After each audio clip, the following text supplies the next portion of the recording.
Sir आज आप शोक जाहिर करने के लिए यहाँ पहुंचे हैं सर, परिवार से भी आपने मुलाकात की है?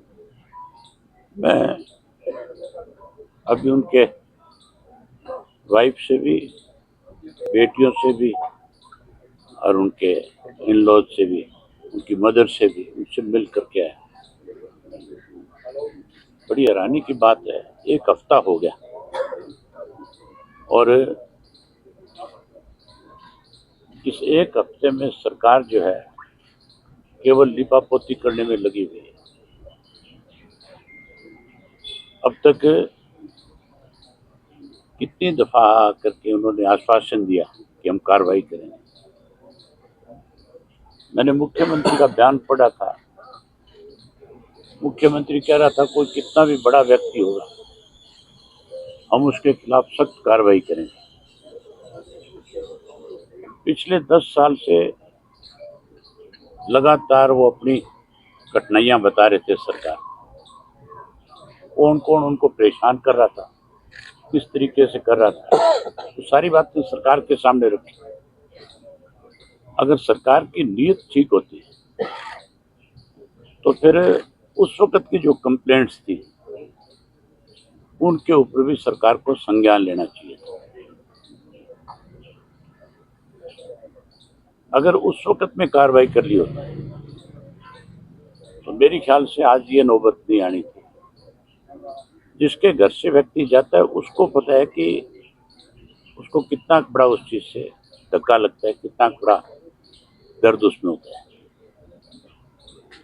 मैं तो आपके माध्यम से मुख्यमंत्री से कहना चाहता हूं कि आपको थोड़ी सी भी अगर कोई लिहाज है किसी बात की तो तुरंत आगे बढ़ना चाहिए।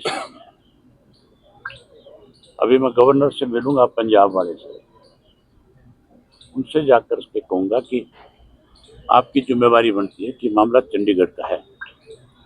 हरियाणा की सरकार तो इस मामले को जानबूझ करके लिंगर ऑन करना चाहती है। ये पहली बार नहीं है, हरियाणा अनेक बार इस तरह की चीजों से शर्मसार हुआ है और सत्ता में बैठे लोगों ने उस पर कोई कार्रवाई करने की बजाय उनको बचाने का काम किया। संदीप सिंह का जो मामला था वो भी हमारे प्रदेश के लिए इतना ही शर्म का विषय था और आज तो पूरा देश जो है, पूरी एक सरकार में जो काम करने वाले कर्मचारी आईएएस आईपीएस जो है वो सब आज इस बात को लेकर के कहीं चिंतित है कि कल को सरकार तो किसी को भी अपनी मन मर्जी से अपने तरीके से सुसाइड करने पे भी मजबूर कर सकती है। ये बड़ी शर्मनाक बात है हमारे लिए। हमारा मैंने तो जिस दिन ये पहले दिन ये वाकया हुआ था उसी दिन इनके जो भाई एमएलए हैं उनसे बात करी थी, क्योंकि वो हमारे नेबर साथ लगती हुई डिस्ट्रिक्ट से एमएलए हैं, और उनको कहा था भी हम आपके साथ हैं पूर्ण रूप से। आज भी मैं उनको यही बात कह करके आया हूँ कि जब तक आपके साथ न्याय नहीं होगा हम आपके साथ खड़े हैं, और हम आपके साथ केवल खड़े नहीं हैं, हम सरकार को इसके लिए मजबूर भी करें। अभय जी, परिवार का ये कहना है कि डीजीपी जो है उसकी गिरफ्तारी हो, एसपी की गिरफ्तारी हो, लेकिन एक पहलू ये आ रहा है कि डीजीपी स्तर पे बैठे हुए व्यक्ति हैं, तो पहले जांच होगी, उसके बाद जो है पहलुओं तक पहुंचा जाएगा, और उनकी कोई डायरेक्ट इन्वॉल्वमेंट भी नहीं, क्योंकि मामला जो लास्ट में जो मामला है वो रोहतक पुलिस से जुड़ा हुआ है।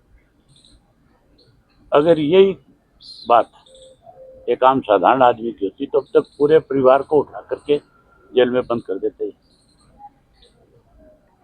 डीजीपी जो है वो एक संवैधानिक पद पे बैठा हुआ व्यक्ति है, वो भी एक आम आदमी है। अगर उसके खिलाफ एफआईआर लॉन्च होती है तो फिर उसको गिरफ्तार भी किया जा सकता है। सुसाइड नोट में साफ लिखा हुआ है कि मैं किसकी वजह से सुसाइड कर रहा हूँ। ठीक है सर, थैंक यू।